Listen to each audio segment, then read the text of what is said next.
Start recording. Yeah, so yeah, welcome everybody.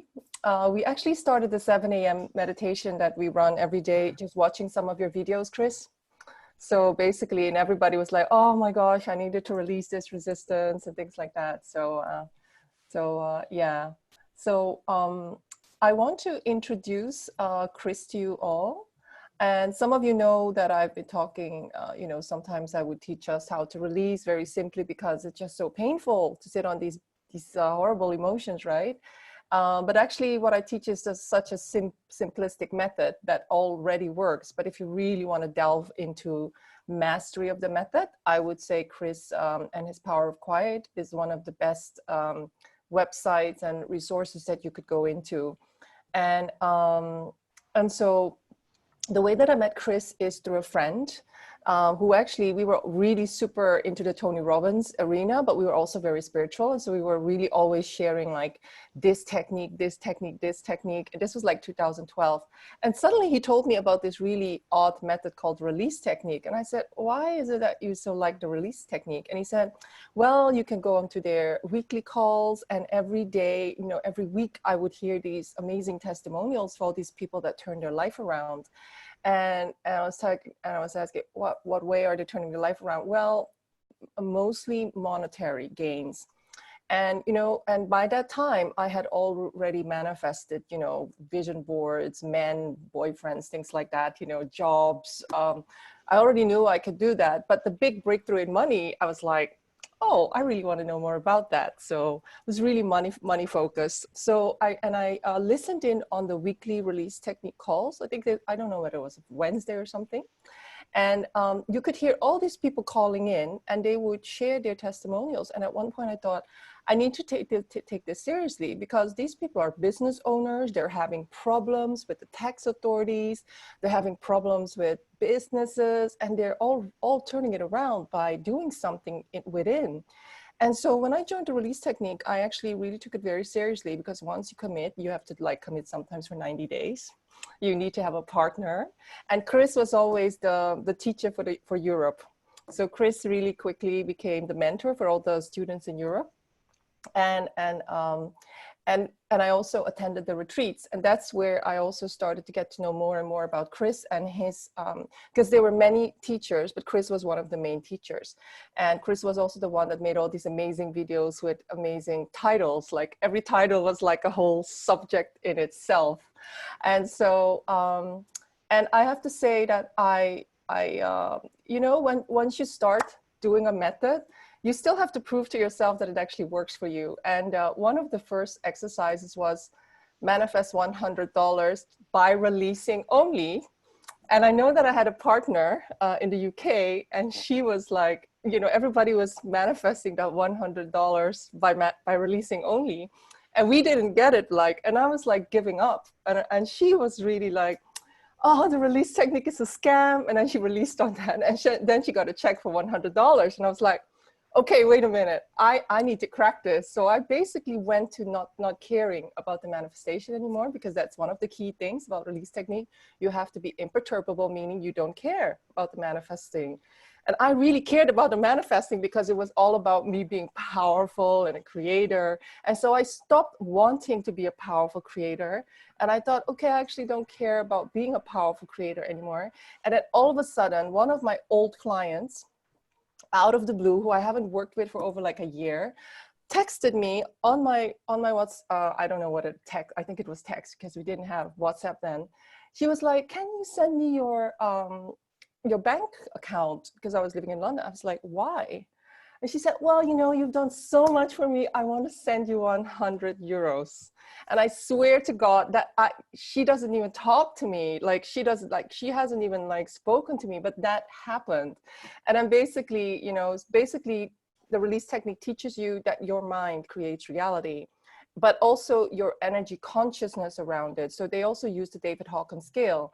And so, but there's a real technique and a real philosophy about how the mind is just a program. The mind is just recorded material, and how you actually move away from the mind. And I really love Kris, because Kris, during all those years, has always told us very humbly about his own manifestations. And so my big question is, Kris, you were somebody who didn't believe, you were a computer engineer, and then you suddenly went to somebody who did the method, and then there must have been a point where you weren't sure whether you were manifesting or whether it was all bullshit. And then suddenly there was a point where you thought, I'm seeing this, so I must be able to do this. So I think Ellen and I, we are really geeky in terms of like hacking the universal laws, right, Ellen? Uh-huh. Yeah. And so I think our question is today is like, how did you go from not believing to actually being convinced and seeing it happening around you? So your journey as a deliberate co-creator, because I think none of us are born thinking that we can create.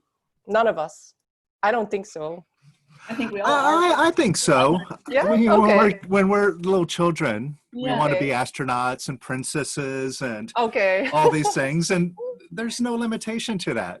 Yeah. But then we start getting pounded in with all these limitations. Oh no, you can't do that. That's not realistic. Go to school. Be normal, behave, sit still. Yeah. Shut up. Study. Yeah.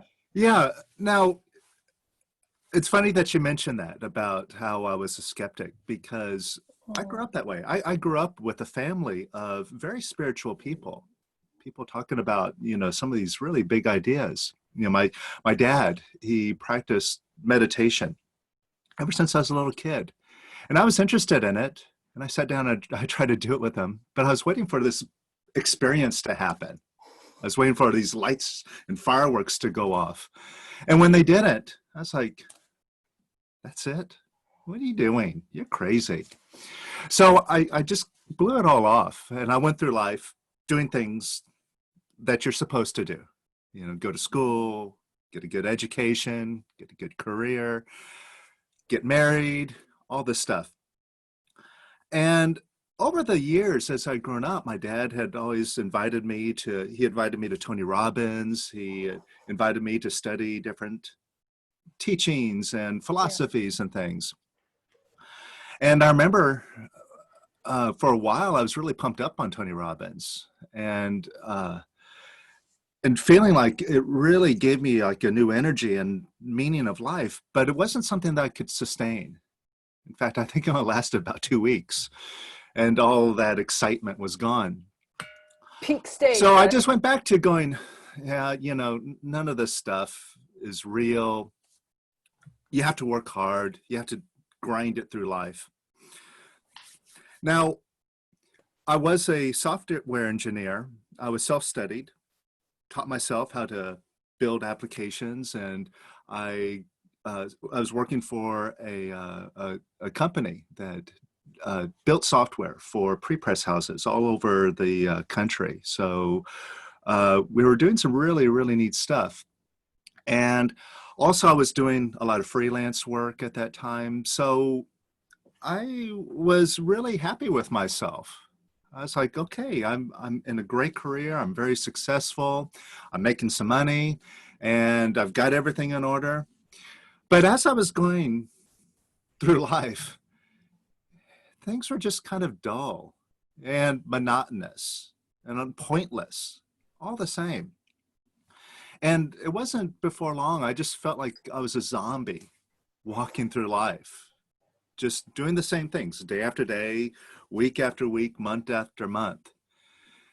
And it's like I was just following a routine, and something inside of me was silently crying out, there's got to be more to life than this. And fortunately, something happened that forced me to wake up. And this was back in 2002, 2003, during the tech bubble dropping. So the company that I'd been working for lost all of their clients and gradually had to lay off everybody. And finally, it was my turn. And my other projects weren't going so well. So I'm like, what am I going to do with my life now? And I didn't have any direction.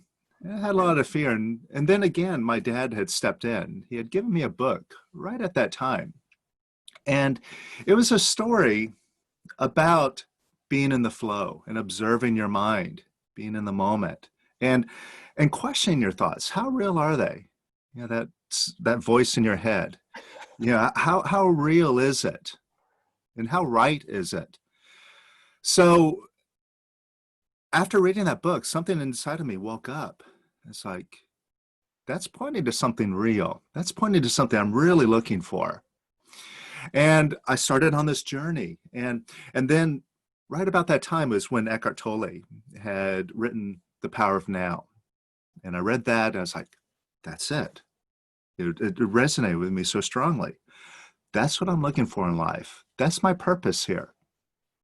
And I followed that. I found it difficult to stick with Eckhart's teachings. I mean, they're really good, but he didn't really have so much of a method. So I just read the book again and again, and it started to kind of lose its impact. And I'm sitting there wondering, well, what's the next step? Where do I go from here? And then that's when my dad stepped in again and invited me to learn this releasing method. And I had traveled out to Los Angeles to take a weekend class to learn this.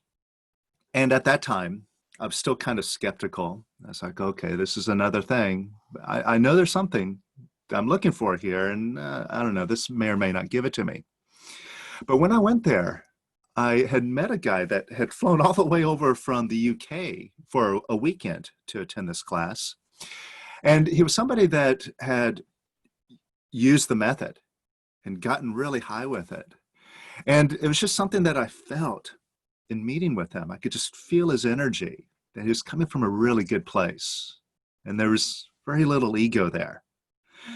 And so something inside of me said, you know, I just stepped into something real.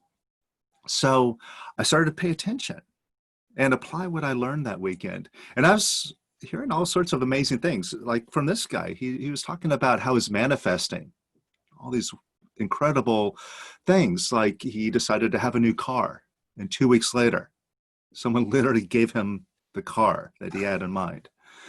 And it's like, wow.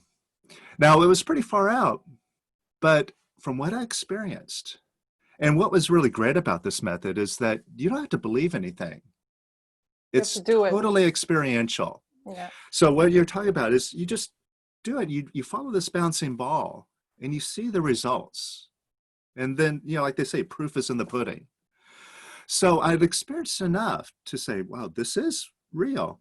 And this guy's saying some pretty far out stuff. Well, maybe it's true, right? What do I have to lose to check it out for myself? And if he could do it, maybe I can do it. So after I left this class, I sat down and I set some goals. I set some money goals. Because at this point, I had been out of work for over 6 months. I'm running out of money. It's like, okay, I need to generate some money. So I applied the method. And it was about a month and a half later, after starting using this process and setting a goal to have $20,000. That's what I set my focus on. I got it.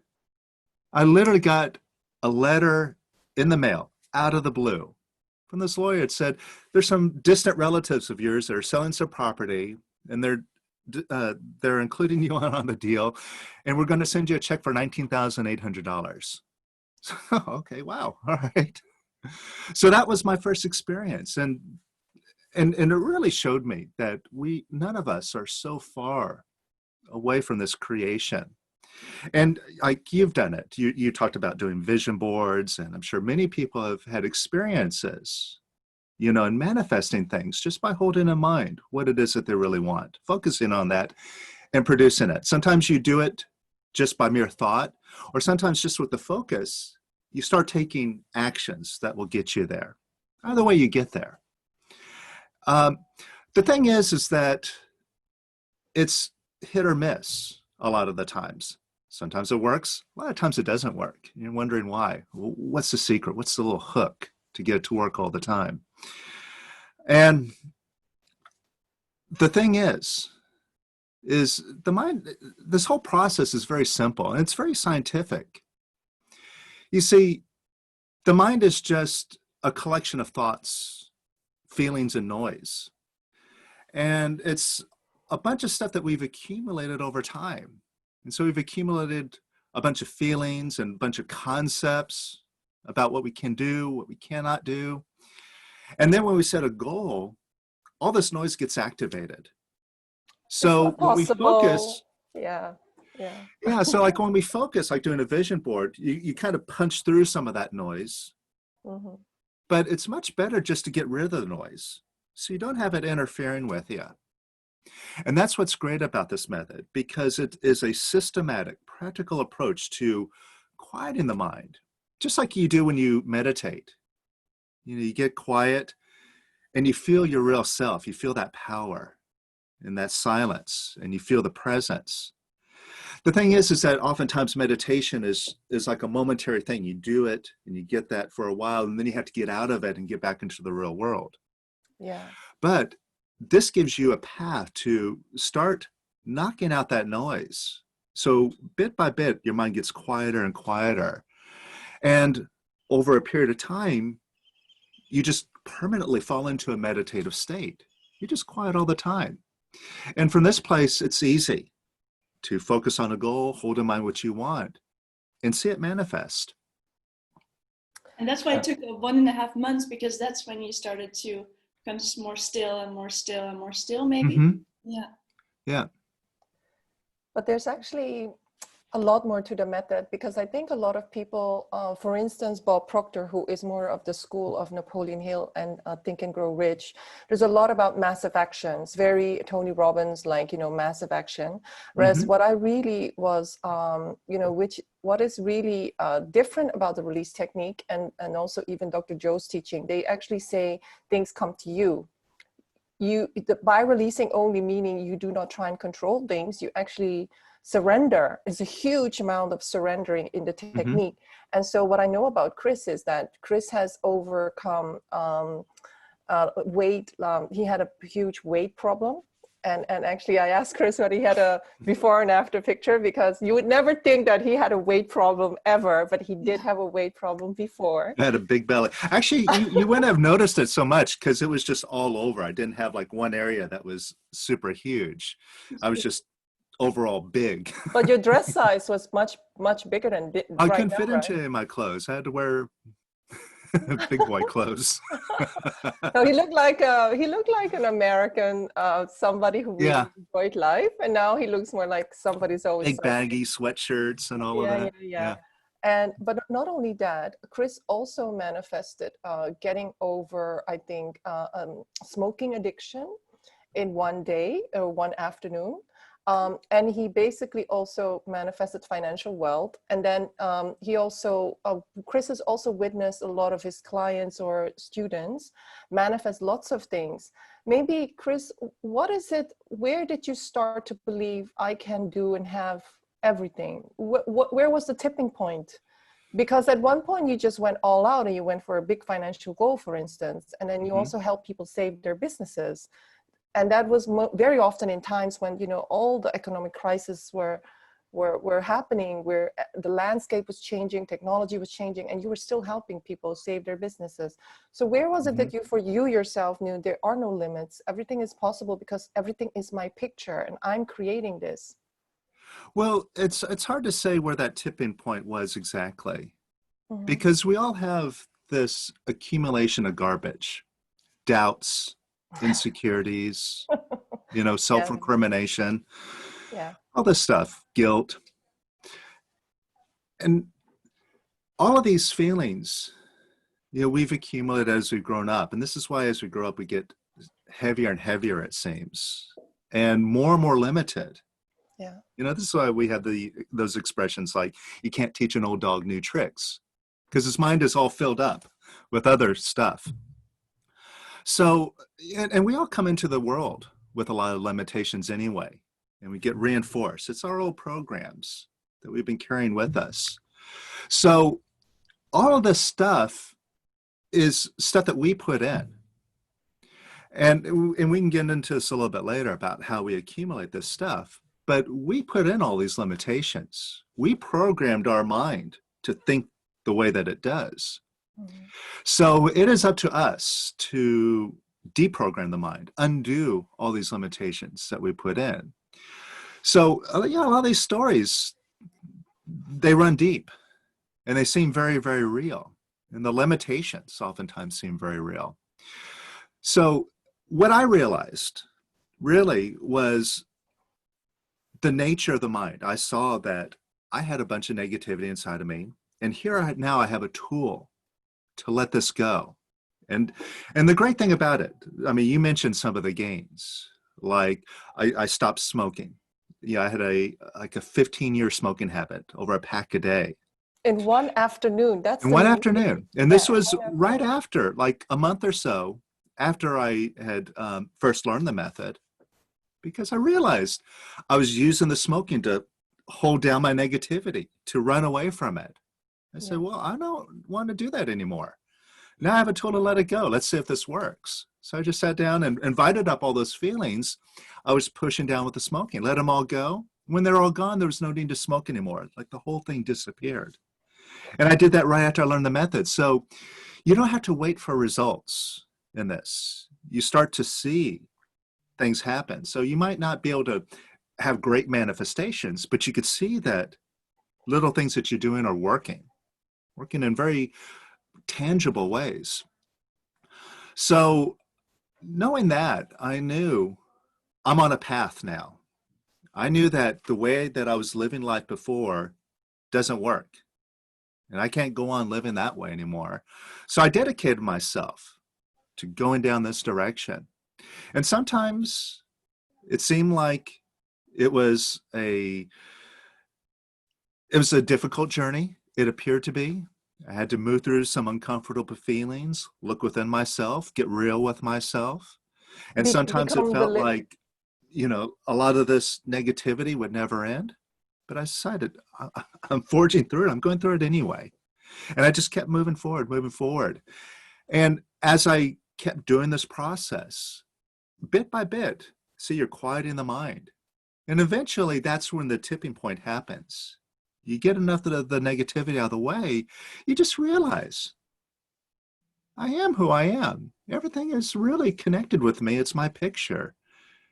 And let's prove it. Let's decide to have $100,000. Right? You just decide, and it shows up, and you go, okay, if I could do that now, I could heal a broken bone. I can transcend aging. I can do all these, miracles that we've seen other masters do. All the masters have performed miracles. Even masters that are around here today demonstrate miracles.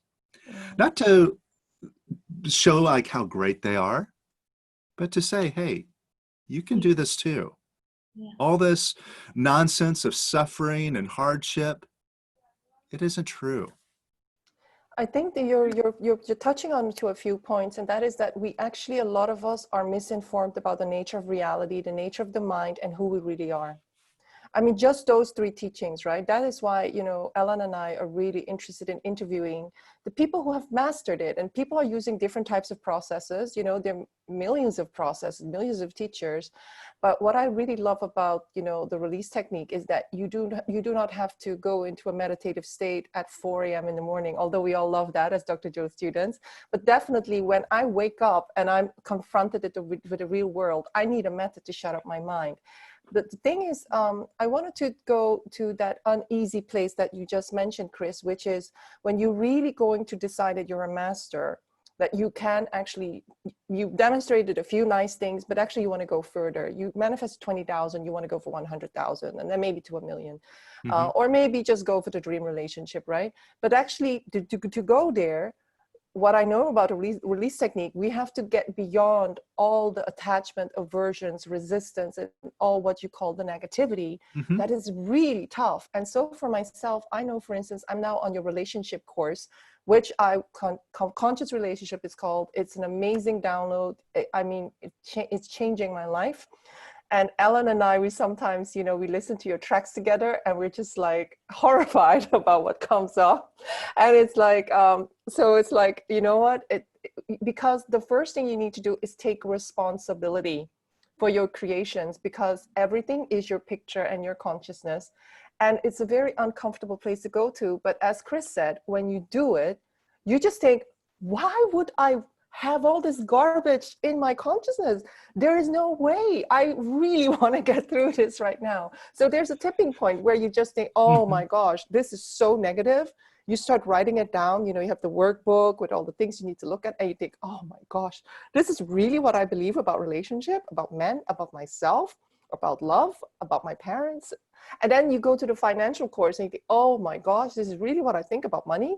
Of course, money is not going to come in. Of course, success is not going to come in. And I think it is that radical responsibility for really understanding that our consciousness is so, it's like you know, it's like we only see at the tip of the iceberg. We don't see what's underneath the iceberg. And the release technique, I believe, is helping us to see underneath the tip of the iceberg, to dissolve all the negative beliefs that we have, so that we go to a place where we are free, almost free of the programs. And then we have what Kris calls the quiet mind. And then we can actually manifest just by thought alone or by intention alone, but without actually believing that that thing will give us anything. We are just whole and complete into itself. Well, that's the way I see it anyways. Can you please explain everything is your picture? Because not everybody here is familiar with the release technique, but in the release technique, we always say, everything is your picture. I know in one of the last teleclasses that I listened to you, you also referred to the hologram. Maybe, and the holographic universe is something that a lot of people here do understand. Maybe can you make that connection between how everything is our picture, even people are our picture, you know, our state, you know, our body, you know, or whether we are healthy or not is our picture. Maybe even economy in the world is our picture. Can you explain that, please? Yeah.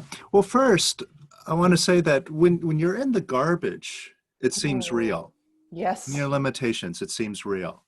Yes. But like what you were describing, when you let it go, and it feels like you have to confront something uncomfortable. And prior to that, because it's uncomfortable, we don't like it. Yeah, we didn't and look we at do it. whatever we can to avoid it, to Avoid escape it. that uncomfortable Distract. feeling, Yes. push it down, get it out of the way so we can manage ourselves, get on with life. Yeah. But after you let it go, you realize it wasn't real to begin with. It was just something you were telling yourself.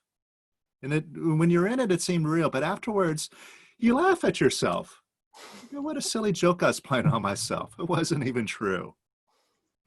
And there's no regret or anything, because you realize it never happened. And now here I am, whole, complete, and perfect. Nothing ever happened.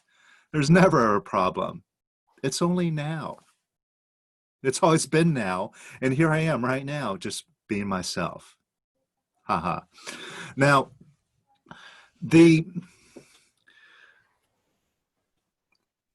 way of understanding how the mind works, that it deals in pictures, the best way for us to understand it so we can relate to it is because we all have a shared experience of going to bed at night and dreaming. And see, when you're dreaming at night, you're picturing people around you. You have a whole city that you're walking through.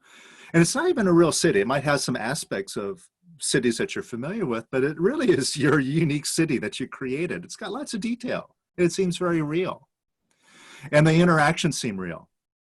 And sometimes you got people chasing you down the street and you're running for your life and you're afraid. That's how real it seems. Or you're standing at a cliff, you're looking over the edge, and then you tip over, you're falling, you're like, oh, and it's just a dream.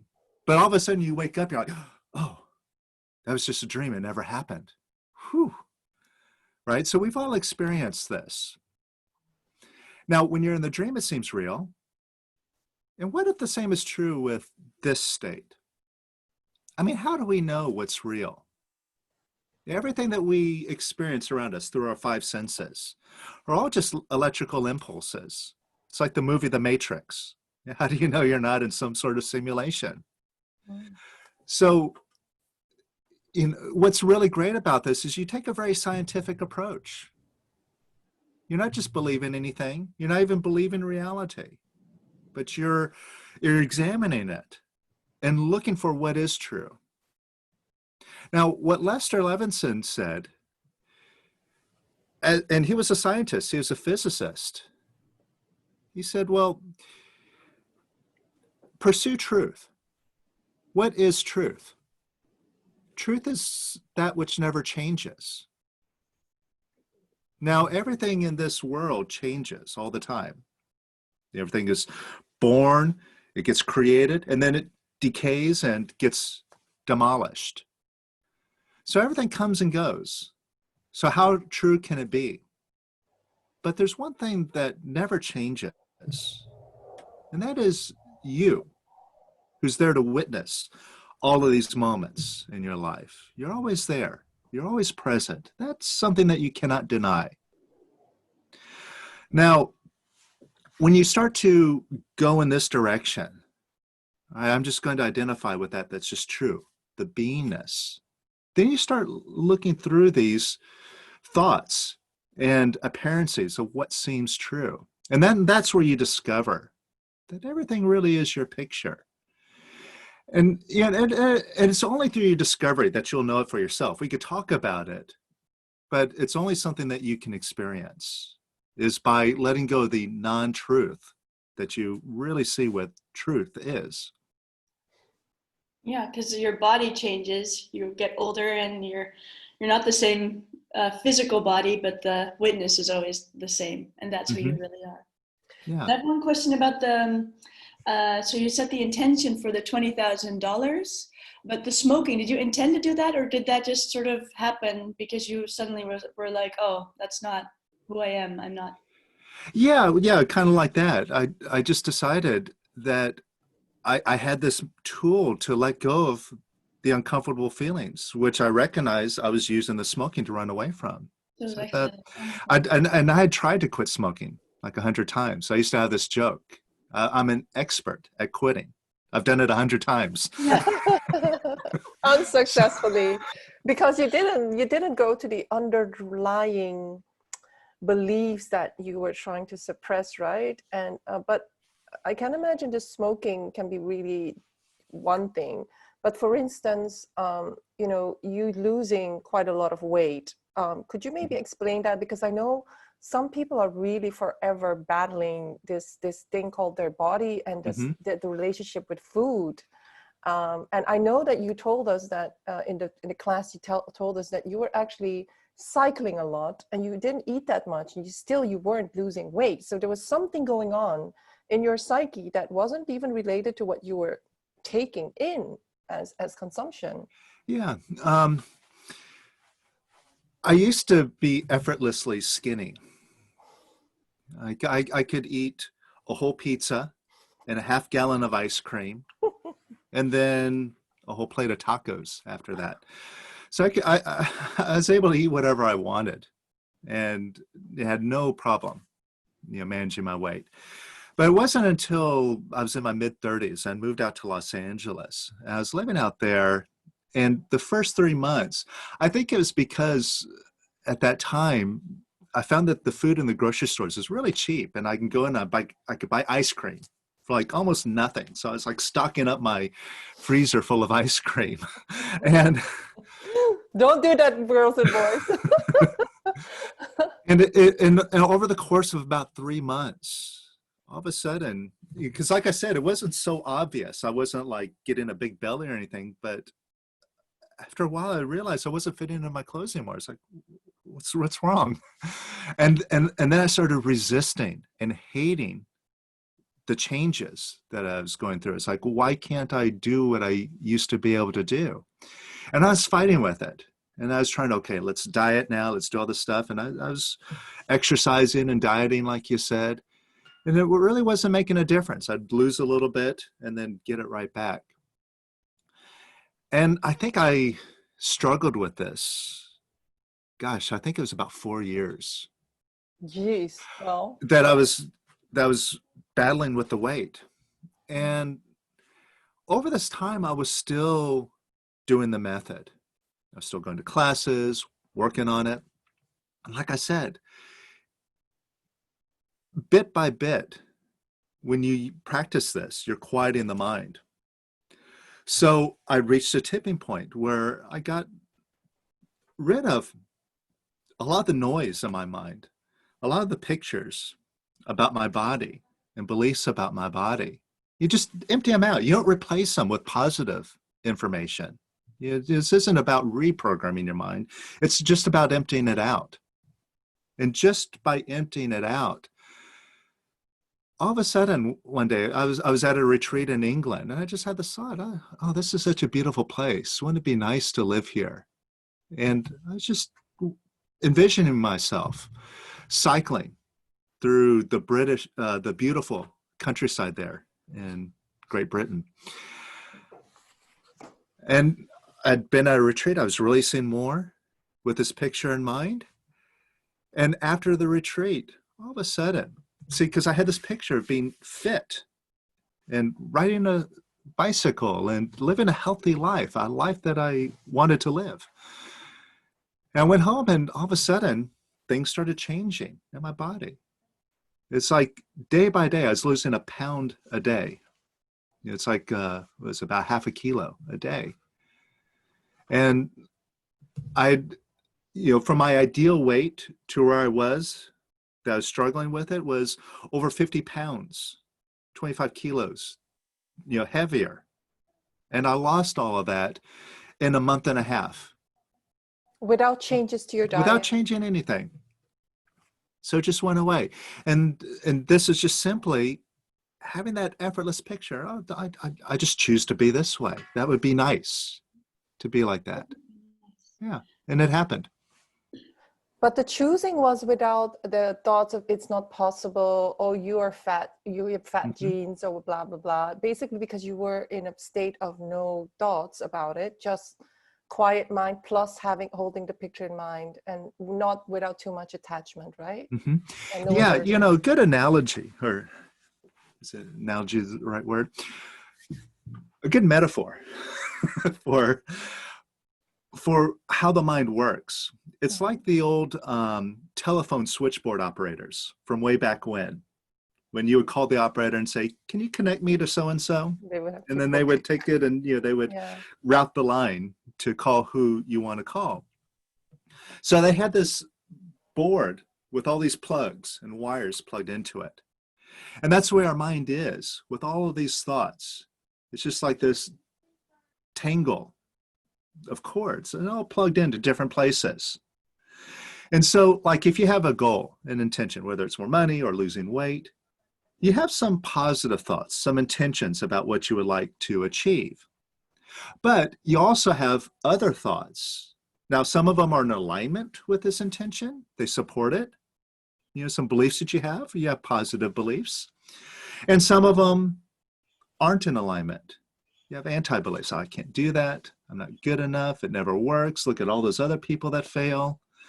And so it's just noise that's in the way. And it's just like these plugs. Now, when you apply this method, you're pulling these plugs one by one. And eventually the whole board is empty. And when it's empty, you just plug in one thought. And it's like laser focused, super powerful. It happens. It can happen immediately. I've got a question from Anna, and she asks, did you have a certain amount of kilograms you wanted to lose in your mind, or were you just focusing on the body you wanted to have? Well, kind of both. First, it was just picturing my ideal weight, the body that I wanted to have. And I'd gotten about 2/3 of the way there. And then it kind of slowed down a little bit because actually right around that time I decided to stop eating. And this is just something totally different because I was at a retreat and I saw how heavy it was to digest food and how distracting it was to do this, especially on retreat when we're letting go. It kind of pulled me out of it. I had to kind of get back into it again whenever we would take a break to eat. So I decided to fast and just cut out my, my diet a little bit, just eat a little bit less. But I felt so light and I felt great by eating less. And before I knew it, I completely stopped eating. It was just intuitive. So I fasted and I didn't eat for about 3 weeks, 3 or 4 weeks. Didn't eat anything. And during that time, my my weight loss had kind of slowed down. It kind of stayed at a certain weight at that time. And then at some point I said, well, I have an intention. I've been losing weight. I have an intention now to specifically get to a weight. So I set that intention after that point, focus myself and drop the rest. So yeah, a bit of both. Yeah. Yeah. And that's how you start to move in the right direction, is you make these decisions. Yeah. You set a goal. You set a specific money goal, or you set a weight goal. It gives you a direction. And what's great about setting a goal, and especially in context with this method, the goal in and of itself isn't the end result. It's a tool. Because when you set the goal, like I allow myself to weigh a certain amount or to drop like 20 pounds, right? So that's a picture. You're really like you would do with the vision board. You would set a picture of the end result. That's what I'm going for. And see, and that's what we're talking about. The mind deals in pictures. You see what it is that you're intending to achieve. Now, most of the other methods just have you focus on it, focus on it, focus on it. All right. Or, maybe do some other stuff. But with the releasing, it gives you now a tool, because the goal itself is a tool. And what you're going to see is when you make that intention, when you project that picture that you're going for, it's going to activate your ego. It's going to activate what's in your mind. All the limitations. Oh, what about this? You can't do that. That's impossible. And now you can examine each of these thoughts as they come up and apply the method and knock them out. You silence them. You completely erase them from your mind. So the end result is you don't have that sound playing in your head anymore. Right? See, imagine if you set a goal to have $1 million. If you think about it now, there's a lot of well, what if? So I don't know how to do that, but what about the economy? What about this? What about that? I've tried it before, past experiences. So you get a bunch of noise that immediately comes up. Now, what would it be like if you set a goal to have $1 million and you didn't have any noise in the way? You didn't have any resistance or any thoughts to the contrary. Not only would that be empowering, it would be very exhilarating, right? It feel very freeing. But not a lot of people are there. And I think it takes us time to actually master maybe these smaller manifestations and then to later on go to the bigger ones. So from experience, I know that a lot of people, we feel very much affected by other people's behavior, whether it's politics, what's going on in the world, or whether it's children or our neighbors.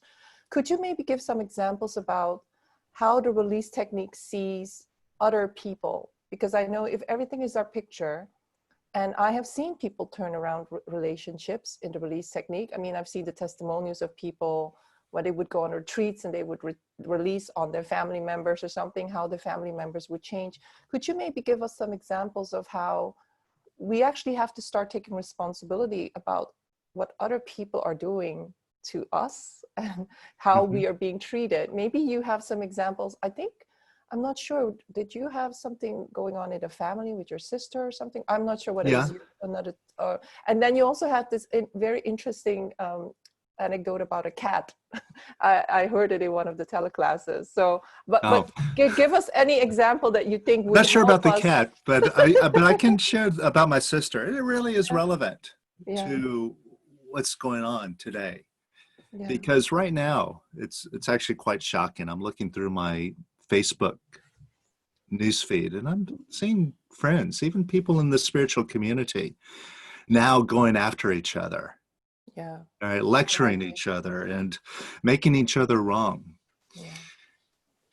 And we have a tendency to blame others for how we feel Completely. and what's wrong with us. Yeah. And the method, it's the same message as all the other masters that have come around, Buddha, Christ, and so on. They're all about taking responsibility, and they're all about love and peace. And a lot of us talk about it, but when the chips are down, boy, we sure don't practice it. Now, my sister and I used to have a very difficult relationship ever since we were children. We fought like cats and dogs. That sounds familiar, Kris. Well, I don't know if I should say it, but I know it sounds extreme, but when I was, gosh, just barely able to walk, like somewhere between 2 and 3 years old, I chased around the house with a butcher knife. No. Oh, That's that's what our extreme. relationship was like. Oh my gosh. How did you get the butcher's knife? Oh my gosh. So yeah, and we were fighting our whole lives. And when I got into releasing, I knew in the back of my mind that was something that I had to work on, but I put it off. Oh yeah, I was like, okay, eventually. no, I'm going to work on money. I'm going to work on this other stuff. I'll do Sexy that later. stuff. But after a while, it occurred to me, yeah, I got to go in and clean this up. And this was at a point now that I hadn't talked to my sister at all for over 6 years. No communication. We didn't talk at all. And I sat down and I started to work on it and let go of my feelings about her. And there were all sorts of justifications and stories about why she's crazy, Memories. why she's wrong. Yeah. And to being reinforced with others around to say, yeah, she's doing this and this and this. And yeah, so BITCH, yeah. yeah, so when I was letting go, I was letting go of all my feelings. And see, all those stories that we have, all of our beliefs, all those pictures that we have in our mind, they're all reinforced by the feelings. And so, like in psychology, it has you examining your thoughts so you could start to undo them. But you got tens and hundreds of thousands of thoughts. If you had to undo each one, it would be a forever process. Yeah. But behind all those thoughts are the feelings. Mm-hmm. And when you start to let those go, and actually this work goes even deeper than the feelings, down to the root of all of that, so you can really pull them out. And when you undo those, when you undo the feelings, then the thoughts have no power at all. They're not even true anymore, so they just disappear. Yes. So I worked on my sister, let go of all my feelings about her, all the anger, all the resentment, all the guilt that I had, the way that I treated her and so on. Let all that go. All the stories went away, and I felt very neutral and loving. So I just After felt nice and warm and months? connected. And then I reached out to her. How many months was this, Kris? Because I can imagine. It wasn't long. It was just a couple of weeks. A couple of weeks? Well, that's still. Yeah, just a couple of weeks of working on it. Okay. To undo a whole lifetime of Yeah. conflict. Just 2 or 3. So after having done that, I felt pretty good. So I decided to reach out. And at first I didn't get a response. So I took responsibility. If I'm not getting a response, what if it's my picture? What if I'm creating that? So I kept looking within, kept releasing. And I reached out again, no response. And I looked in again, where am I causing this to happen? I take full responsibility for everything. 1000%. Even others out there that seem to be separate from me. Absolutely. Now, after a couple of times and continuing to work, I reached out again. I sent her a text I tried to call, but she didn't have voicemail set up. So it just ring and ring and ring and then hung up. So I called again, no answer. But right after I called, I got a text back from her. It says, "Who is this?" And I texted back, I was like, it's your brother. And she goes, oh, Christopher. And she called me right up. And we had a glorious conversation. Just so connected and loving, like none of the past had ever happened. Yeah, This so you sounds don't like have to another work it all out. reality. You don't have to fix anything. Fix yourself, and the illusion drops away. So it's just like nothing had happened. We had a great time. It had such a great conversation. When we hung up, I went online, booked a ticket, flew out from the Bay Area to Houston, and saw her the next week, and saw my nephew that I hadn't seen for 6 years, since he was 2 years old. And we had a great time, and we've had a great relationship ever since. Now you have a sister. Yes, yes. Before it's like, oh, this Wow. sister, I don't really know her. And then it's like, I have a sister. So Yeah.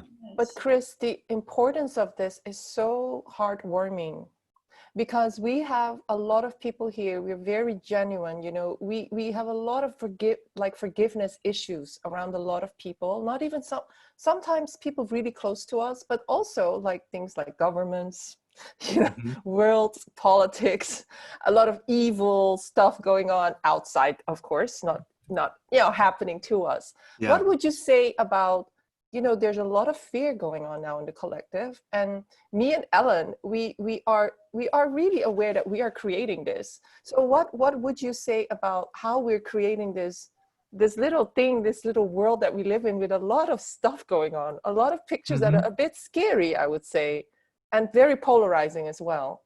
Yeah. Well, first, it takes someone who's willing to examine oneself. Yeah. You see, the problem with what's going on in the world is we're blaming others for our insecurity. Whether it's with the racial injustice, whether it's with the environment and climate activism. You see, a lot of people, what they're doing is they're blaming others. What you're doing is affecting me. Yes, you should stop. Right? And Yeah. and I have fear, and you're at fault. You're to blame for it. Therefore, you need to change. And that's what everybody's doing. They're trying to make the other one change. Yes. Change what you say, change how you think, change what you do, so I can feel better. It's not me, it's you. Right. And then they grab the mob behind them and say, you're affecting all of us. Right. And then there's this big mob mentality that comes into play.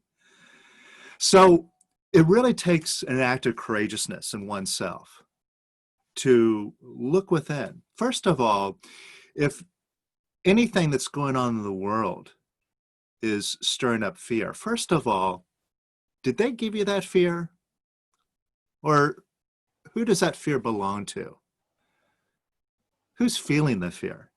Where is it? It's inside of you.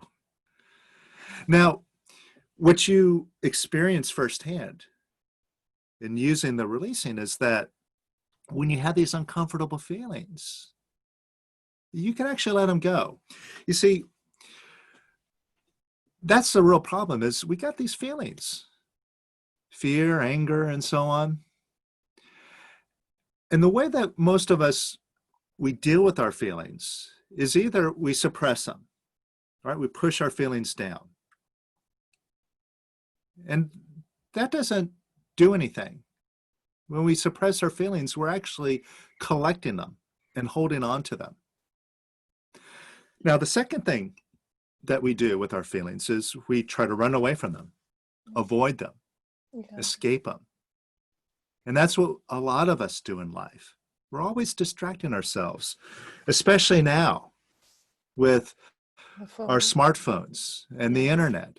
We have distractions at our fingertips. We can go onto YouTube and have billions of videos that we could possibly watch. We can go on to Facebook and scroll through our news feed and see pictures and all this stuff. Go on Instagram, entertain ourselves. And we can watch ourselves really looking for some sort of distraction. Why? And you see, like someone like Eckhart Tolle, who talks about being in the now. What's wrong with just being present, just being in the moment, just being quiet, just sitting and being?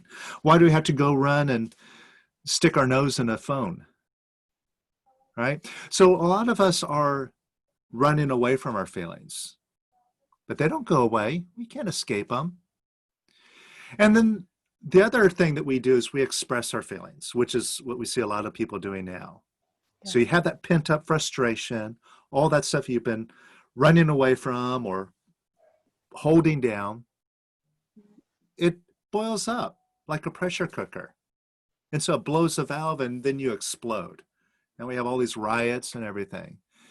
And, you know, and a lot of it was fueled from the being locked down, being contained. So we have all this pent up energy and now it's all exploding.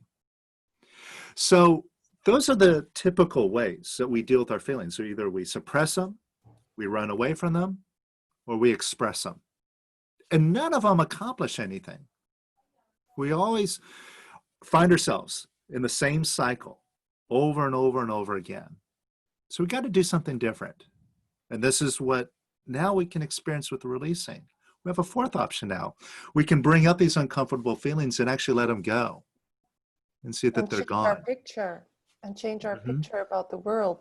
Because I think the main problem is that we are so focusing on what we think is reality, what we keep on creating with the lower levels of consciousness of fear, apathy, grief, desire, pride. And then we start to think, oh, I'm so powerless. These other people are having power over me. And so we even people who are conscious, as you said, stop creating. They stop looking at their own responsibility in creating the world or the hologram that we are now thinking is reality, right? Mm-hmm. And so have you seen, because as you know, there's a lot of fear around now, a lot of things that might happen. You know, we're talking about stuff like, you know, it starts with a V and another one starts with a 5. I'm not even going to mention the word, but there's a lot of resistance going on. What would you say about that, Kris? Because I think, you know, when this happened, I really think Kris will have an opinion about this or have an experiential viewpoint about this. What would you say? All we have to do is look at the masters that we know that are real and the messages that they have all conveyed. They're all about peace and love, non-resistance. Non-resistance, hard, but yeah. Right? Yeah. That's what all the great ones, and at some point we've all have resonated with that. But it's easy to get trapped into the mind. And now we must resist. Now we must fight. We must take action. Stomp out evil. Where's the evil? I don't know, but let's stomp it out. But all these masters, they all talk about the same thing.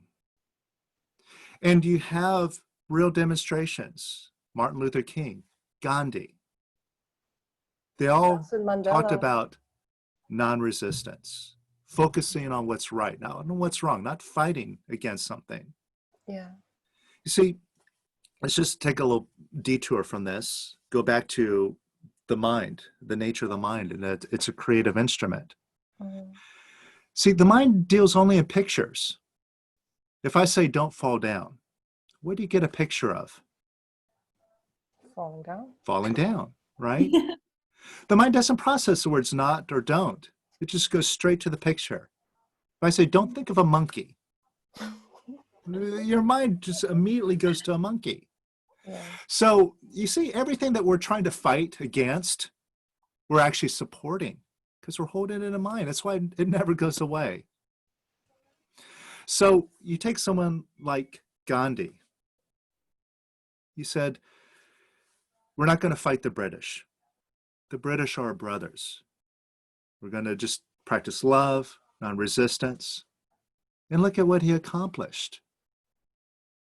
They don't know what happened. They handed over the keys to the country to him.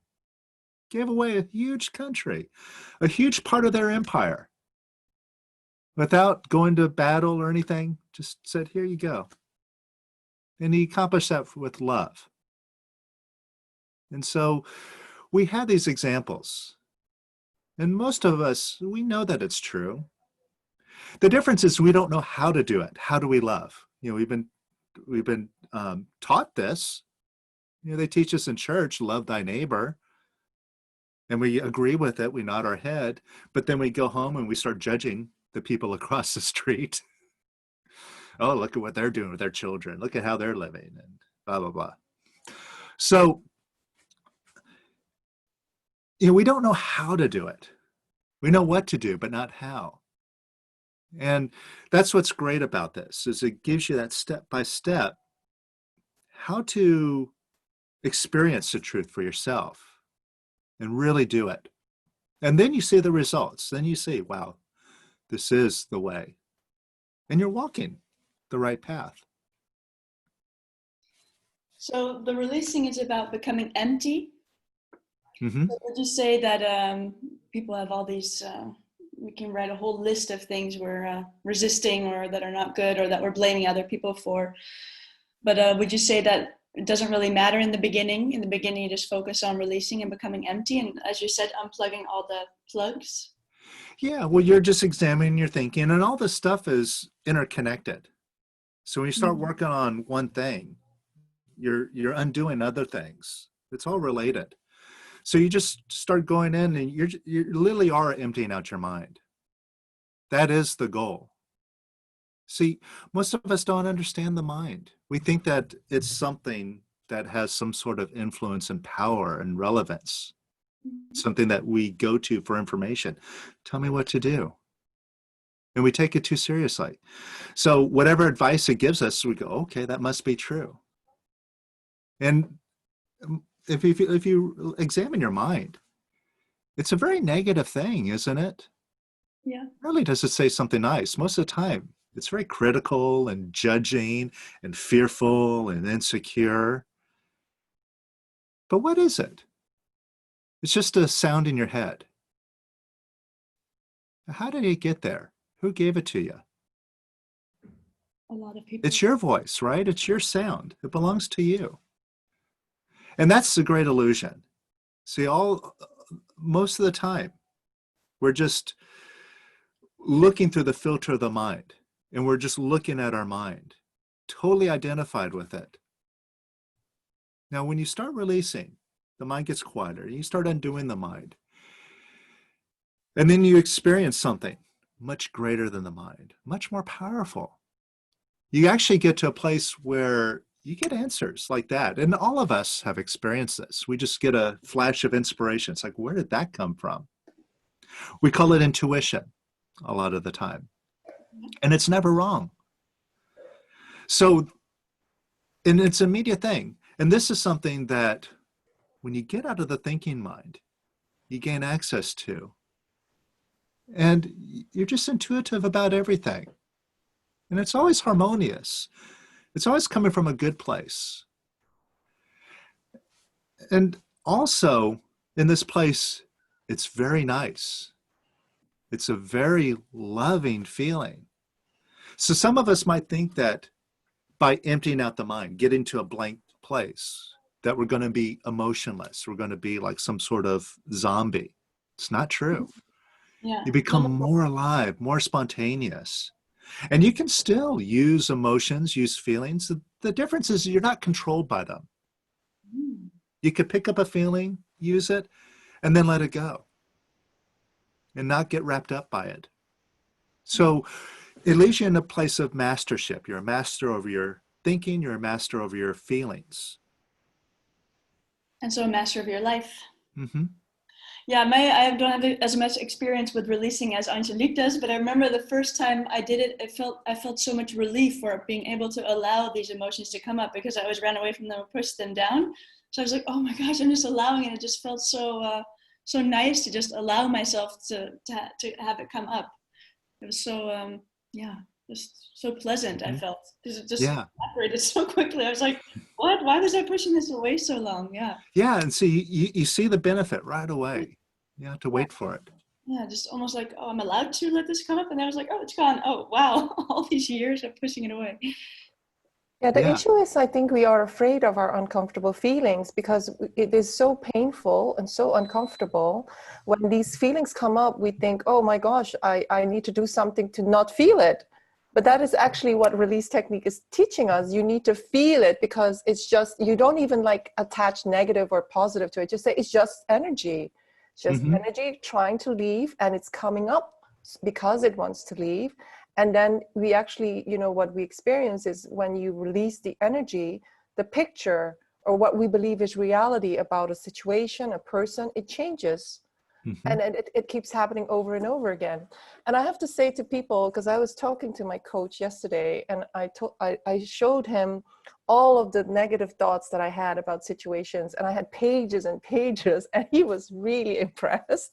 And I was like, I'm impressed with how many negative thoughts I have, and it's time to let them go.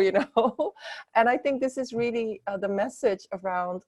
A lot of people try to master their mind, right? They try to think positive thoughts. Whereas I think what really the release technique is about is try to start first, look at the emotions, because once you start letting go of the emotions, then your thoughts will change, because your thoughts is going to be, it's like never ending story. Whereas if Mhm. you focus on the emotions and the emotional release, you're going to be there's less resonance with those negative pictures, and the pictures must change, and you become more aware of your true essence, your real self. Mhm. Yeah. Yeah. I also feel like it's a lot of self-love, because if you're allowing all these emotions to come up, it's an act of love towards yourself.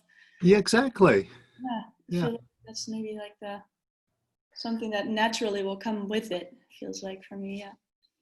Yeah. Can Yeah. you, And really, that's what it comes down to. It's practicing love. Mm. I know that right now there's a lot of worry and fear around maybe the up and coming economic changes, right? And you have a financial course coming up. Can you say maybe a little bit about, because I know you had an amazing financial demonstration, and you were not the only teacher that had that, because I spoke to other teachers when I was going to retreats, and some of them, the thing is, sometimes we start only do the work when it's like really difficult. Like these people were in difficult situations, like almost bankruptcy and losing their jobs and blah, blah, blah. And they started doing the real work, and they started changing things around. And we had a lot of people in the release technique, in the retreats, that were having real issues with finances. And I saw them turn it all around. Is there something that you could share with us to give us hope around, nothing is fixed, no matter what people are writing in the newspaper, and all the analysts are saying, the stock market reports, blah, blah, blah, the statisticians.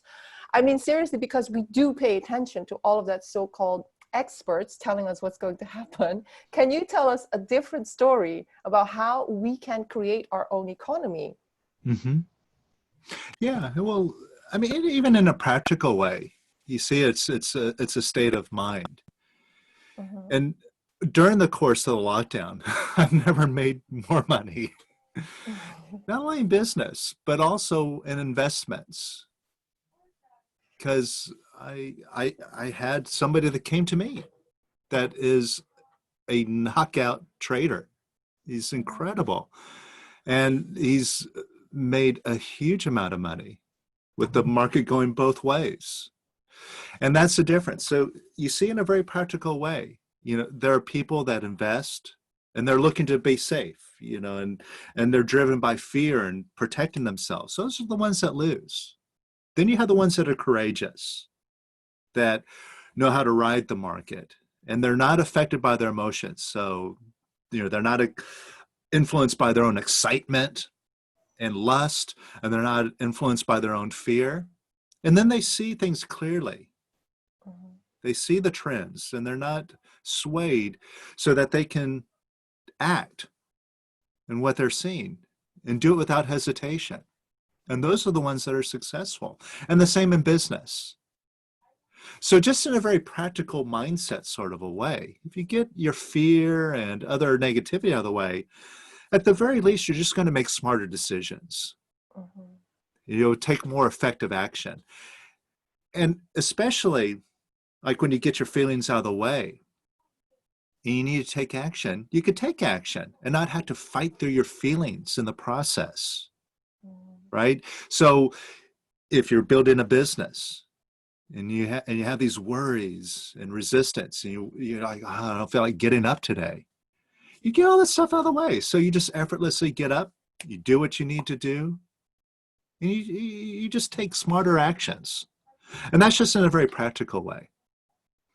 Now, by letting your feelings go, like I said, it's something you have to experience. but you really see for yourself that it is your picture. And one of the things that I decided during the lockdown is that I'm not going to let this get in the way of the growth of this business, this organization, Power of Quiet. And actually, instead of playing it safe, I invested like tens of thousands in technical equipment to really increase the quality of what I'm doing and do more. And I like to shoot a lot of film, so I go out and and film myself and make it really something special.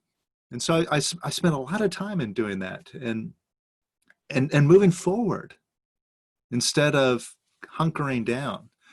And that was just based on a decision that I have no problem. Things are just perfect. And even for a while when it was like, okay, there's no activity going on economically here, I know where I'm going. I know what my end result is. So I'm not so fixated on what I have to do now. What I have to change right now. I know the end result and I know each step, and I'm just in the moment. I'm working on my goal. I'm not frustrated or fearful at any time. I'm just doing what I'm doing for the love of doing it. And having the clear mind and a clear vision on where I'm going, it's like there's something that pulls me along the way, that carries me to that destination. And it's like they say in the Bible, they had that quote, says, "It's not I, but the Father who worketh through me." Right?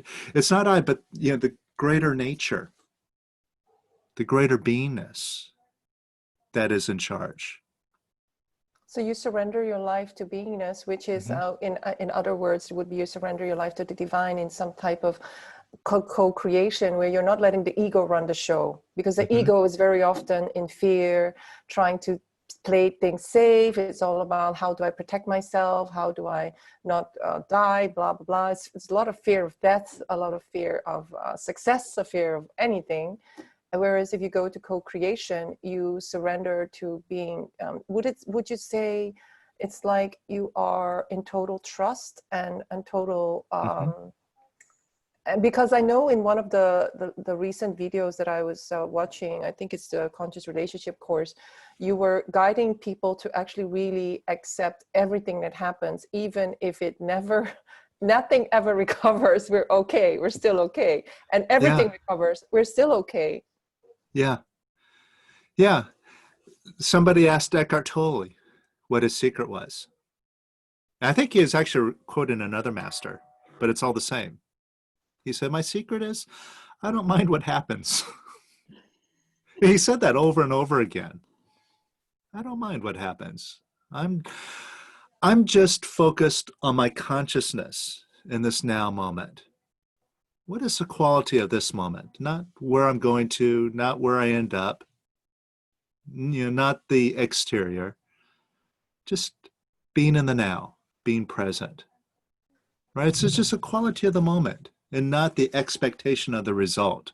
So Eckhart Tolle talks about it. That's why I said all these masters, they're all talking the same thing. And so we have those guides, those principles, and to most of us, they resonate. The thing is, how do I do it? And that's where we must take it upon ourselves to do the things to get to that place of peace of mind. I know that there's a huge paradox, because you told us, look at this video about imperturbability, why that's the key to conscious manifestation. And when we spoke to you, you were talking about conscious manifestation consistently, right? Not just like sometimes I get the goal, sometimes I don't get it, but actually really going to a place where your being is so aligned with this this force, this divine nature of who you really are, that you actually do manifest consistently, because your beingness just allows you to have everything because you come from so much unconditional love. And I really love the story about Lester Levenson's life because, you know, there's this famous story of him leaving his apartment and then deciding, I'm going to go to the West Coast. He was in the East Coast, like I think in New York. And he said, I'm going to go to, I don't know, another city in the West Coast. And he didn't have money, I think. He didn't even have a car. He didn't have a ticket. And he would just manifest all these things coming to him. And I also know that Lester, he didn't really need money, but he would manifest people giving buildings to him, properties. Like, and even when they were building the retreat somewhere in Arizona, everybody was bitten by the fleas and I don't know, the flies, and he wasn't touched by the flies. So there was something going on with his consciousness that his vibration shifted. Could you tell us about that type of mastery? What do we need to do to become that type of master? Apart from, you know, what are the things that we need to let go of? Is it the attachment to who we think we are? The identification? It's very simple. Quiet the mind. That's it. And that's a simple thing to focus on. That's a simple goal to focus towards. Quiet your thinking. Now, I think most of us can appreciate that idea, but consider this. When are you your happiest? You know, when do you feel really great?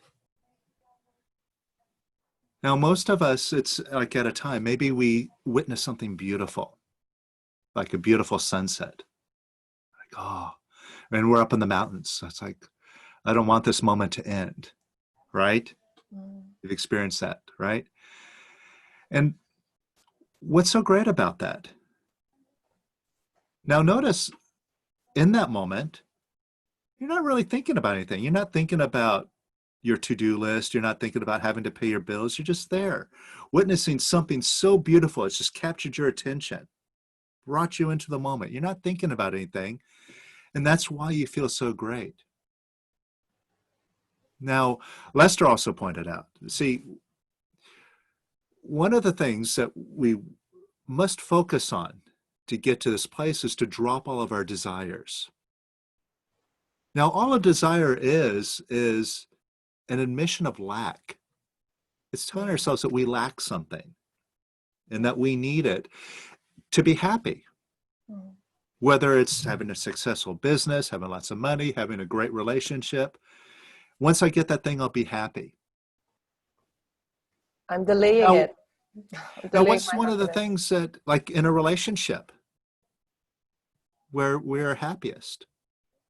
It's right after we have an orgasm, right? It's like the greatest experience. And what's so great about that? See, in that moment, are we thinking about our meeting the next day? Our shopping list? No. Our mind's completely quiet. We're just in the moment. And it doesn't take long, just maybe a few seconds, maybe a minute or so before then we start going back into our mind and we start complaining about the person we were just with. When a moment before, like, oh, you're the greatest. It's like, oh, it's you again?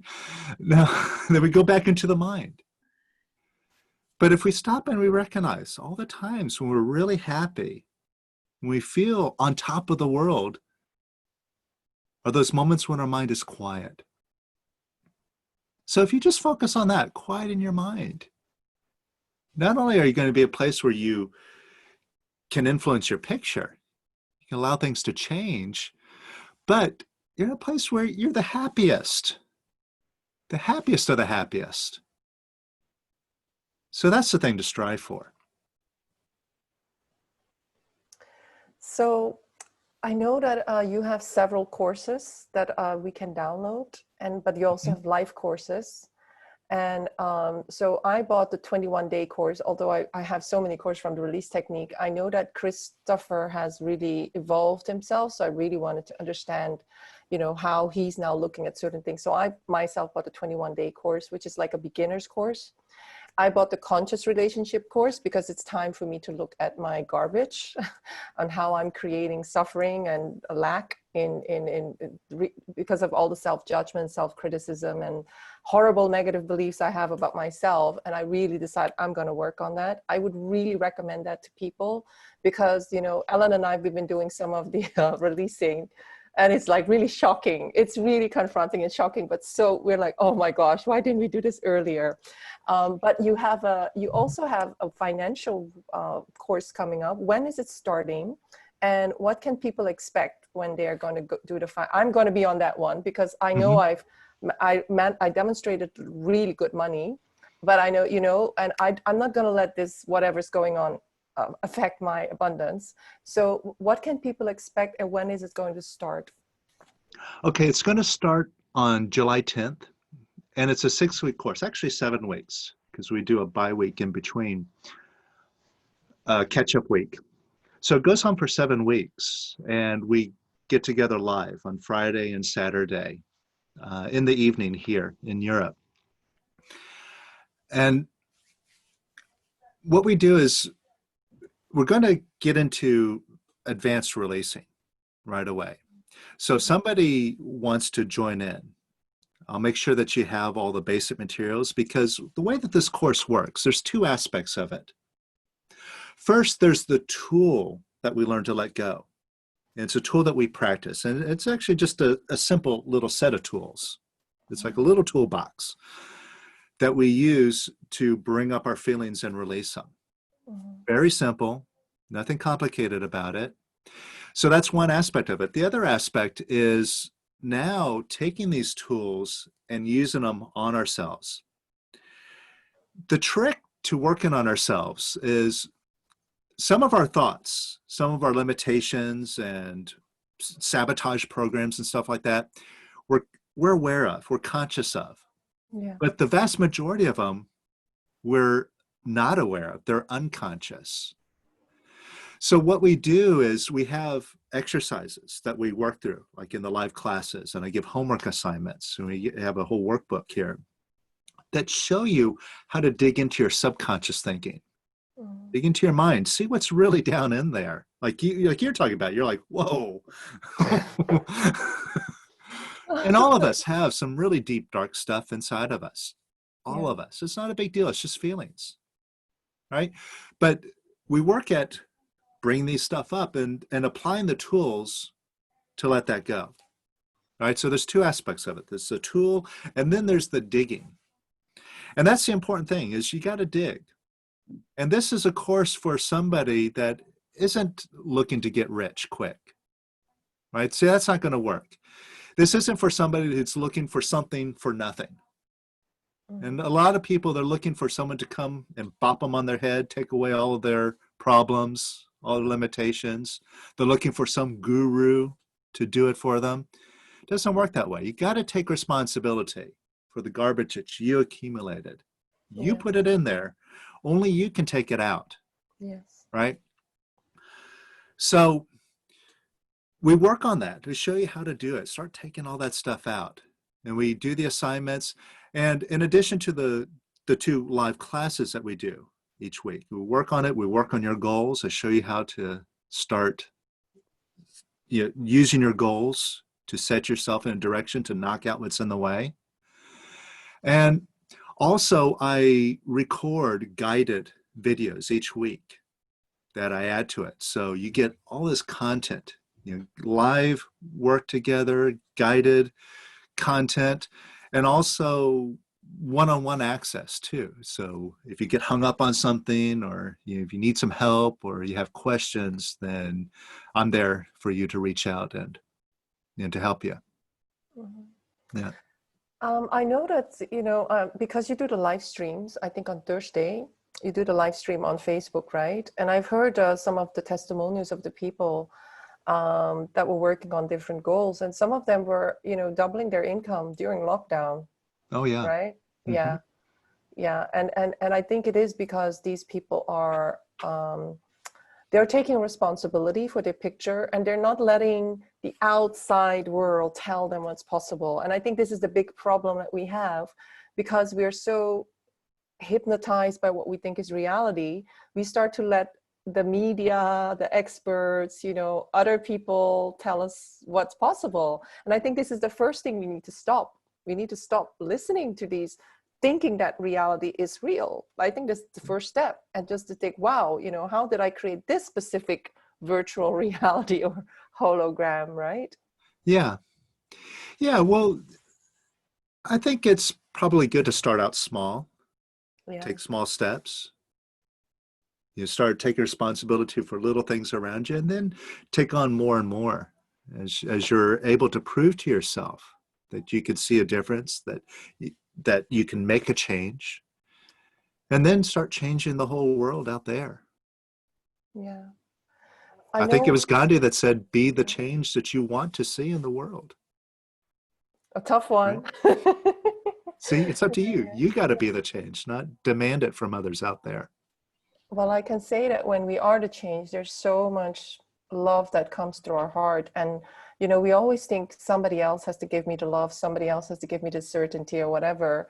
But actually, when we actually do the releasing, we do the work ourselves and we dismantle all these horrible negative programs or thought forms that we hung on to or that we identified with, actually, you feel so much freedom. You feel amazing freedom. Yeah, that's the only thing I can say. As Ellen also experienced, because she was very new to the release technique. She really, Ellen and I are people who know a lot of techniques. But what I love about the release technique is how it's so accessible to everybody. Yeah. Is there anybody that has a question for Kris that would like to ask something? You can unmute yourself and show yourself if you dare, or put it in the chat. Aura? Yeah. So do I have to do the 21 day and then do the wealth, or is that the best thing to do?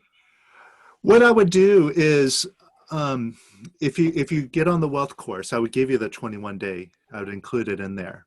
Okay. And what we would do is I would just connect with you. I would point you to some specific things to get you going. So you don't have to do the whole thing. The 21 day course is kind of like an all-inclusive course. It's like a fundamental course. But like I said, there's a specific toolbox. So we can go over that and make sure that you are experiencing, what you're doing with them. And then you could take that and you could run with the, with the course, and then kind of catch up with all the other little tidbits that round out, the basic method, later on in your own time. Okay, so sign up for the wealth course and the releasing will be included. So there's nothing I have to do ahead of time? No. I mean, if you sign up right away, or when you do sign up right away, you'll get access to the 21 day course. So you can start, getting into it. Yeah. Okay. Yeah. Because it's all online. It's all, pre-done, and yeah. So we have a link here because we are an affiliate of Kris, because we believe in the method. We love the method, and and those of our clients who are in the appreciation game, we also teach them a very basic release technique, right? But definitely it's not the full release technique, because there's so much more that you could learn. And if this is something, the financial wealth one, I know a lot of us have so many programs around money. And I think, if you really want to go deep, I think working on your abundance, it would be something that I would recommend, because I've done it myself for several years, and was actually my main focus when I joined the release technique. And I've seen a lot of things shift for me, like things happening that I couldn't, the thing is you hold in mind what you want, and then these things happen for you. You don't have to chase it. You would literally, when I was releasing, I would literally bump into clients on the street that would become like my biggest clients. And I was just being positive, or things would just happen that were so out of the ordinary. Because I think one of the other premises of the release technique is we're trying to figure it out, right? We're always trying to use our mind to figure out, how are we going to accumulate this wealth? How am I going to do this? How is this going to happen? But actually, as the release technique will teach you, the mind doesn't have the answer, because your mind is just a recording machine. And that is the problem. So the more that we think, the more we get lost, the more we get go a bit crazy. And so the release technique is really to help you get out of the program of the mind and to be in what we call the receptive mode. Just the solutions will just appear. That's how it works, right, Kris? I think you were actually also saying it in one of the recordings that I said, the more your mind is quiet, the more you actually are intuitive about what the reality is of a situation. Mm-hmm. Yeah. You see things clearly. It's discernment. It's mental discrimination, to just see things as they are, not be blinded by feelings, interpretations, but just see the straight facts. You just see what it is. There's no right or wrong about it. And then you could take effective action on that.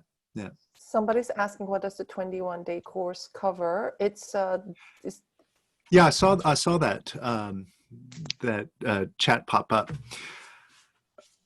Basically, what the 21-day course goes into is it gives you an overview of how the mind works, how the feelings are, what they're all about, and it gives you a real roadmap structure of your own psychology, of your own beingness, where you are on the path.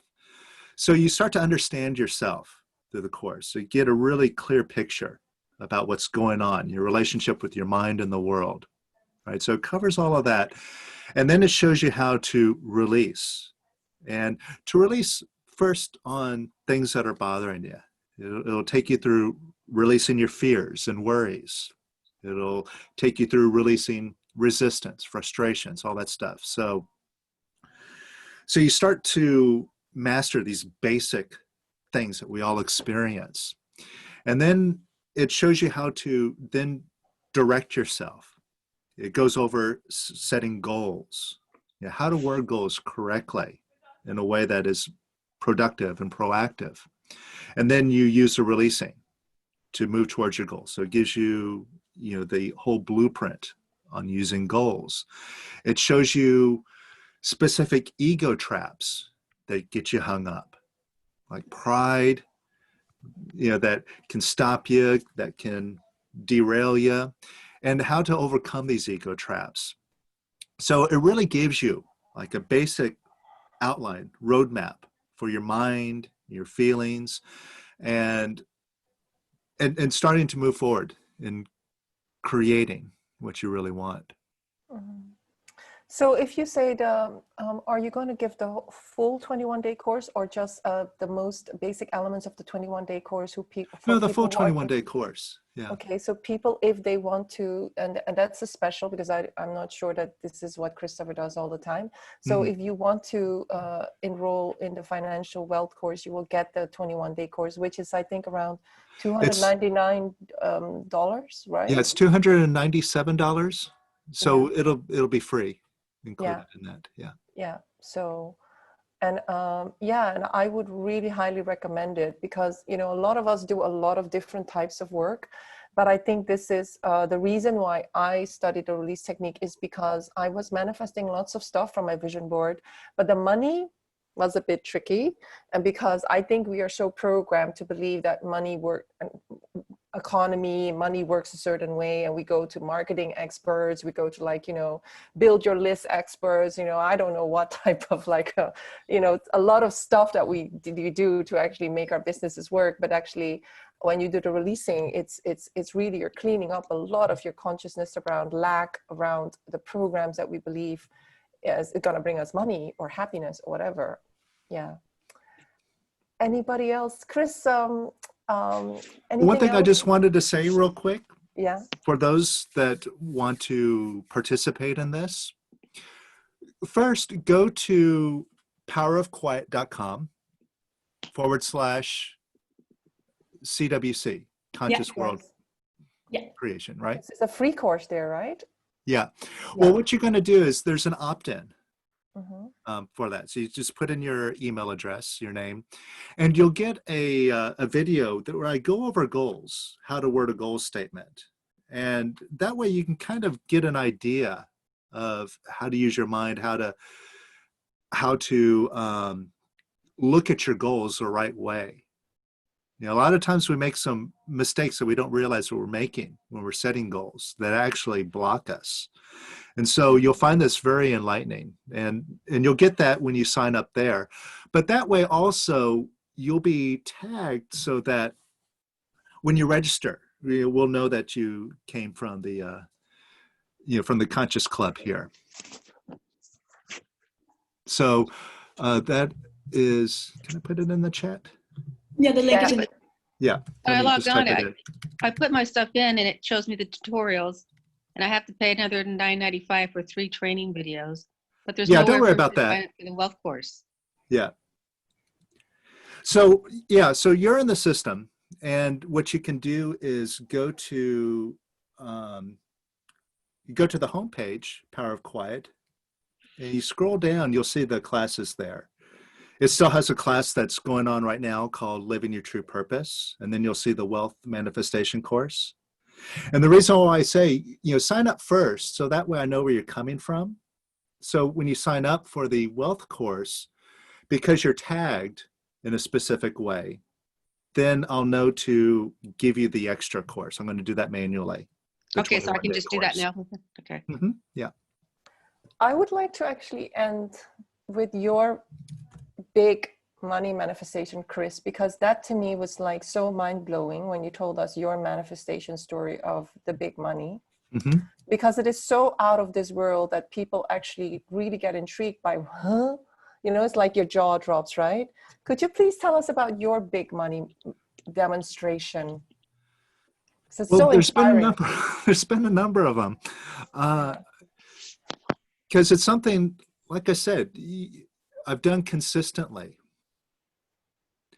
And when you get their mind quieter, you do the conscious creation in a reliable way. So during the course of my releasing, I'd already had some demonstrations like the 20,000 and so on, and I had others that were like that. But after a while, I was finding myself not really getting any gains, and I was struggling. And then all of a sudden I realized I was struggling because I had stopped releasing. I started going back to my old ways. So I decided that, well, I haven't been releasing, I haven't been focusing on my goals. So I need to get back into that. So I set a goal to have $100,000 or more. I just set it as a benchmark, $100,000 or anything above that. And I started working at it. And I used the system of releasing to dig into my mind. I was looking at topics in my mind about having wealth. There are all sorts of issues that come up with lots of thoughts attached to them, like paying taxes, with having people know that I have money and wanting something from me or treating me differently.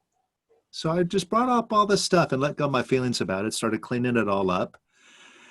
And even though I set the goal for having $100,000, it was a month of working on this, and I ended up being given a farm in Iowa that is not only worth nearly $1 million, but it produces a yearly income. And I've had that property now for over 10 years. So that was a huge manifestation. But it's one of many. But what I remember is that you didn't even know about this family member, right? They were a very distant family member that gave you this inheritance. Yeah, well, actually that was more of the 20,000. These I knew it, but I wasn't expecting the farm. No. It was supposed to go down, another branch in the family tree. Yeah. Yeah. So yeah, I didn't do anything, and it's like it was handed to me. That's so cool, a farm in Iowa. Yours. And Kris, you didn't have a vision board of a farm, right? It just being said. No. I just set the intention to have the money, and it's like, who cares how it happens? Yeah. Yeah. The last question is, and I'm going to stop. I really want to know about your relationship turnaround, because when we were studying with Larry Crane with the release technique, I would say he was very much discouraging us from wanting relationships. And that's also one of the reasons why I quit release technique there, because I thought, well, I actually want a relationship and I don't want to be told that I'm needy or whatever because of wanting a relationship. What was your journey in really looking at, releasing on maybe, the difficult topic of like a harmonious, loving partnership? Because your conscious relationship course is about all the blocks that we have in even creating that, right? Mm-hmm. There's a lot of stuff that we're hanging on to that is not even allowing us to even get close. Yeah. So it was two things. One, I had a lot of desire for a relationship. And also I had a lot of problems in my relationships. A lot of them tended to be very volatile, very combative, and not too pleasant. So I knew, one, I had to work out what it was that was so disruptive in my relationships. I had to clean all that stuff up inside of me. But also I had the desire, I wanted it to work. And I had to let go of both sides of that. See, I had a part of me that was fighting with it, pushing it away, that was creating trouble. I had to clean that up. But also I had to look for the part of me that says, I need this to be happy, right? And completely let that go. And it's that word that we talk about. I put that video link in there. I saw you made the comment about that darned word, imperturbability. See, imperturbability is being in the place where no one and nothing can bother you. It's being equanimous, if that's the right way you pronounce it. Equal-minded in, whether you have something or not. It's kind of like that idea. I could be a prince or I can be a beggar. It makes no difference. So I used the method to get to the place where I could have the relationship or not. I can completely just not have any more relationships. That's fine. And I can be in all these crazy relationships, and that's just fine too. I'm not bothered by it either. I'm not triggered by it, not riled up. And so it just got to a place of complete peace of mind. And from there, you see, you don't lose anything. It's not about abstinence, renunciation. You got to kind of take that attitude. You have to be willing to do it. But what you find out is when you take that step, you go ahead and be willing to abstain from it, you see, you don't actually have to give it up. The difference is you're not ruled by it. You're really free. Like in my relationship now, see, I'm engaged right now. I have a wonderful relationship. All those fights and traumas from the past have disappeared. Because of you. Yeah. And we don't fight. We're very harmonious. And I just pulled in the right person. And we have such a really wonderful time together. It's so easy and very supportive. So falling into this harmony just comes from being imperturbable. And yeah. And cleaning up cleaning up our negativity, all the attachment and aversions, as you said, and resistance. Because we want relationship, and then there's a part of us that doesn't want relationship because of all the things that we created, that we blame other people for. We don't even take responsibility. Yeah. So yeah. No, thank you for this, Ellen. Yeah, I want to thank you, Kris. It's so nice listening to you. You have such a soothing voice. I love the way you speak. It's so, it's very, I love listening to you. Thanks. It's really nice. And thanks so much for being here with me. I feel so, so clear. Empowered, yeah. Yeah, because I mean, I love that story about you and a butcher's knife. I will never forget that. and I mean, and then how you turned around your relationship with your sister. I mean, seriously, I mean, all of us can really look at that and think, wow, where am I still blaming other people and not be wanting to take my mastership, not wanting to take on my power as such a powerful creator. you know, and A this lot is of us have one family member that a we're person. close with, or we actually even have a struggle with. I think a lot of people have at least one family member. So Or I an hope, ex, or an ex, yeah, and I hope a lot of people. ex-husband. It's such a huge gift to be able to, yeah, for you that you now actually have a sister again. That's so huge. That's like before you probably didn't even see her really as a sister if you didn't speak to her for 6 years. So that's huge, and I think a lot of people will be like inspired to try it and rekindle the. If you can Yeah. read the, Roy is one of the students as well from the release technique, and Yeah. he Yeah. turned around a I volatile recognize Roy from relationship. Facebook. So a lot of us, as you know, more advanced students, we manifest a lot of things, but the thing is, it's always about consistency. You know, as you said, sometimes you feel okay and then you stop doing it, and then, you know, the mind kicks in again. So it's really about doing it continuously. Well, see, you're a business person, right? Yes. And that's the type of attitude that really resonates with this. Like I said, this isn't for somebody that's looking for something for nothing, some sort of No. get rich quick I'm mentality. going to download the program and then I'm there. No. Yeah. It doesn't work like No, that. see, you value rolling up your sleeves, doing what it takes, putting the time in, right? Having that work ethic. And that's what it takes. Hours and hours of cleaning up my Yeah. garbage. Yeah. So make no mistake, this is work. Yeah. Yeah. The difference is that you see the results right away. And so it's a journey. And you and sometimes you'll have to kind of slog through some stuff. But along the way, you build up a track record of gains and recognizing this is the path, and that's going to keep you on the path. And some people, they get discouraged or they get distracted. They go chasing over, after some shiny object, and they fall off. But oftentimes I see after a while, they come back to the path because they see that they're just wasting their time doing these other things. But if you have that ethic, that work ethic of, I'm going to do whatever it takes. I'm going to put the time in and do it. That's where you get the results. And that's our attitude here. Take responsibility, do the work. I'm here to support you, and we'll get there together. And my own journey is like, I manifested lots of stuff also with the Dr. Joe stuff, with the Dr. Joe stuff, a lot of people heal themselves of stage 4 cancer. I don't have stage 4 cancer. So my stuff with my meditation with Dr. Joe is more to quiet my mind. But why I returned to release technique is that I knew that I had a lot of negative programming around relationships, and that they were very, very, they seemed very real. And, I went into victimhood again. I went into blaming my partner and really getting into this horrible state of becoming the person I didn't even want to be. I was like, who is this person?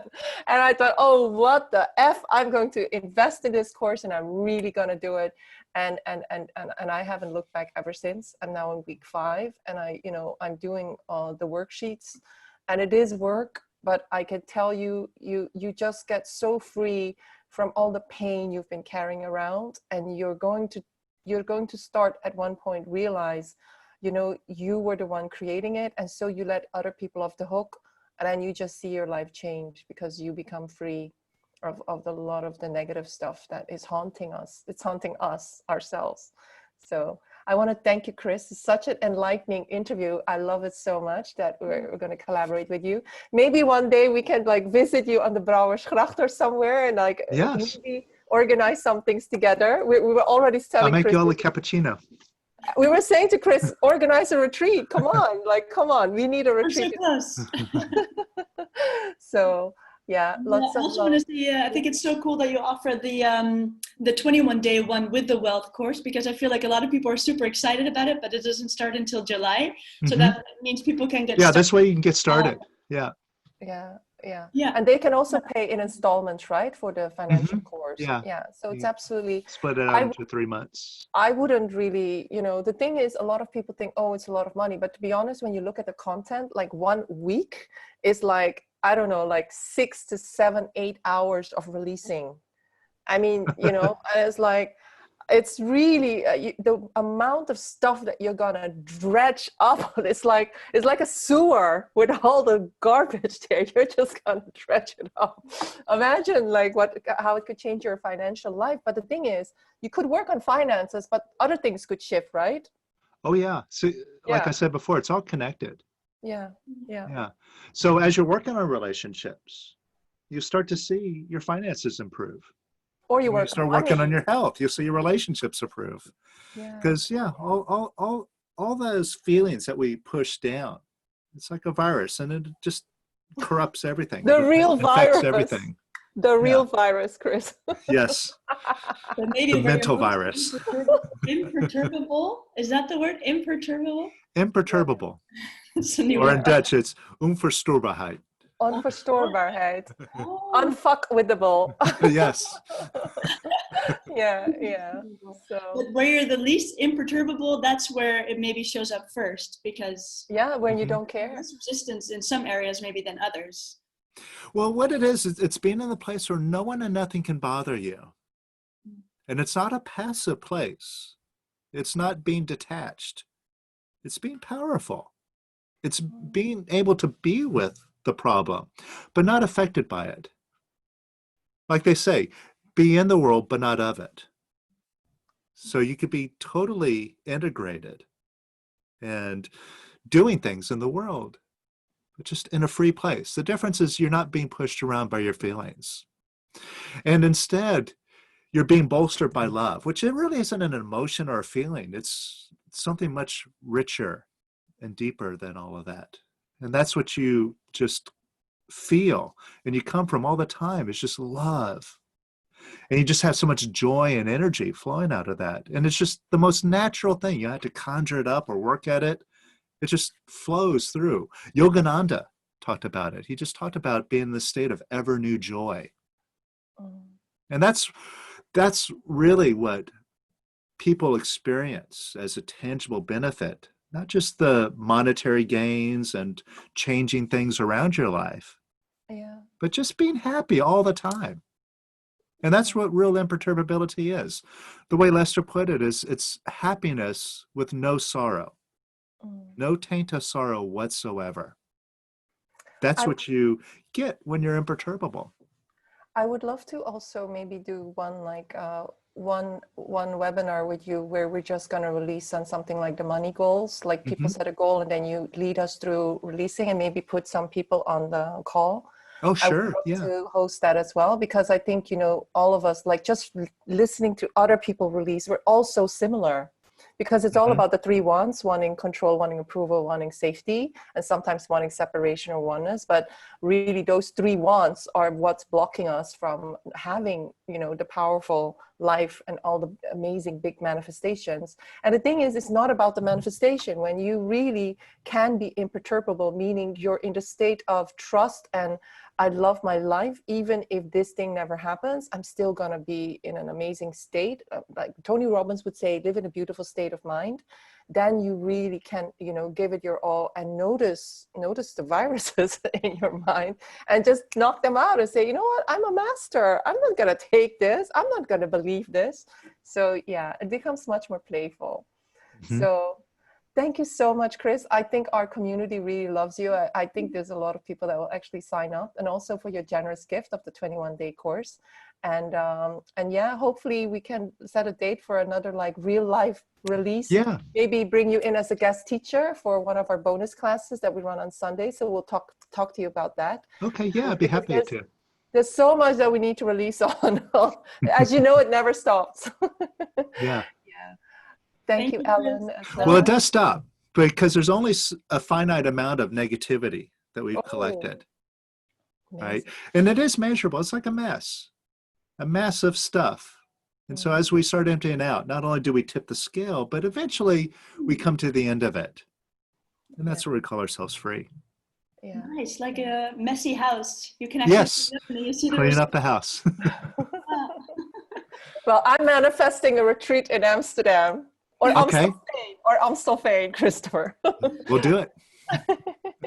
Okay, lots of love, everybody. All right. Well, thank you so much. Kris. It's a real joy being here.